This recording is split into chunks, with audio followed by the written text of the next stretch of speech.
Hi friends, இன்றைக்கி நம்ம வந்து ஒருத்தரை வந்து மீட் பண்ண போகிறோம். இவர் வந்து கோழி பற்றி தெரிஞ்சுக்கிறதுக்காக வந்திருக்காங்க. இவர் சேனல் வந்து உமர் கோஸ்ட்டு வீடியோஸ். கீழே வந்து கமெண்ட் பண்ணுற இவர் சேனலில் போய் சப்ஸ்கிரைப் பண்ணி வச்சுக்கோங்க. இதை பாருங்கள் ஃப்ரெண்ட்ஸ், இது வந்து நாட்டுக்கோழி. இதை பாருங்கள் ப்ரோ, இது வந்து நாட்டுக்கோழி.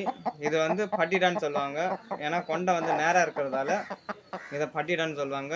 அதே போல் வந்து கிளி கொண்டை வரும், அது மூணு மாரி சேர்ந்து வரும். அப்படி இல்லைன்னா நேராக வரும்.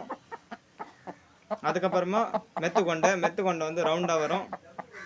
இதை பற்றி ஒன்றும் தெரிஞ்சவங்க யாருன்னா இருந்தீங்கன்னா, லைவ் வீடியோ பார்த்துட்டு இருந்தீங்கன்னா அவங்க வந்து கமெண்ட் பண்ணுங்கள், உங்களுக்கு தெரிஞ்ச என்ன கோழி இருக்குன்னு சொல்லி. இது வந்து நாட்டுக்கோழி. இது நாட்டுக்கோயிலே பியூர் பிளாக்கு. இதை பாருங்க ப்ரோ, எப்படி இருக்குன்னு பாருங்கள். பியூர் பிளாக்லேயே இப்போது ஒரு கோழியில் எவ்வளோ முட்டை அடக்காக வைக்கலாம்? ஒரு கோயிலில் மினிமம் வந்து 15 பண்ணலாம். 15 முட்டை வைக்கலாம். அப்படியே இல்லைன்னா 20 முட்டை வந்து வைக்கலாம். இப்போ நம்ம கோழி வந்து விட்டுடலாம்.